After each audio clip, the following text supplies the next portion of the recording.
ஒரு சர்ச்சையான விஷயத்தை விவாதிக்கும் போது அதை குறித்து படிச்சவன் ஆராய்ச்சி செஞ்சவன் கேட்கிற கேள்விக்கும் அதை குறித்து ஆனா அவனா கூட படிக்காதவன் கேட்கிற கேள்விக்கும் ஒரு மிகப்பெரிய வித்தியாசம் இருக்கும்.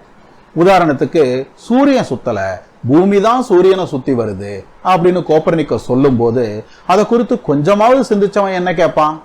சரிங்க, நீங்க சொல்றபடி பார்த்தா பூமி சூரியனை சுத்துறது மட்டும் இல்லாம சுழலவும் செய்யணும்.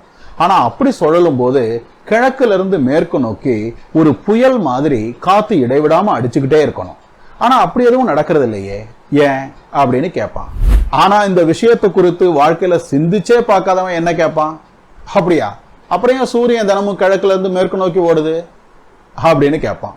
ஏன்னா இந்த மாதிரி கேள்விகள் எல்லாம் எப்பவோ கேட்கப்பட்டு பதில் சொல்லப்பட்டு இந்த மொத்த விவாதமும் ரொம்ப தூரம் நகர்ந்து இன்னும் சிக்கலான கேள்விகளுக்குள்ள வந்துருச்சு அப்படிங்கிறதே அந்த பித்துக்குளிக்கு தெரியாது.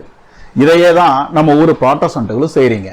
உதாரணத்துக்கு கிறிஸ்தவர்கள் மத்தியில உருவ வணக்கம் கிபி 150களிலேயே இருந்திருக்கு. ரோம் நகரத்து சுரங்க சபைகள்ல இருக்கிற மடோன்னா ஓவியம் தான் அதற்கு சாட்சி அப்படின்னு ஒரு கத்தோலிக்க சொன்னா, சிலை வணக்க சர்ச்சையை குறித்து கொஞ்சமாவது படிச்சவன் என்ன கேட்பான்? இருக்கலாங்க, ஆனா அந்த ஓவியத்துல இருக்கிறது குழந்தை இயேசுவும் மரியாளும் தான் எப்படி சொல்லுவீங்க? அது வெறுமனே ஒரு தாயும் குழந்தையுமா இருக்கலாம் இல்ல அப்படிங்கிற மாதிரி கேட்பான். ஆனா நம்ம ஊரு புராட்டஸ்டன்ட்கள் என்ன கேட்பீங்க? யாத்ராகமம் 20 என்ன சொல்லுது?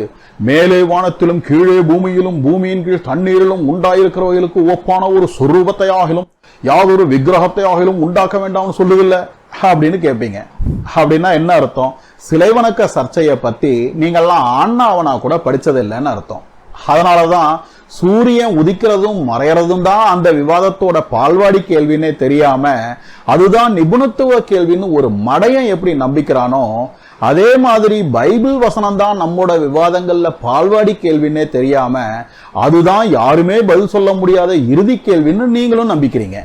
ஆனா சூரியன் கிழக்குல இருந்து மேற்கு நோக்கி போறதுக்கு வேற விளக்கமே இருக்க முடியாதுன்னு நம்பிக்கிறவன் எவ்வளவு பெரிய மடையன்?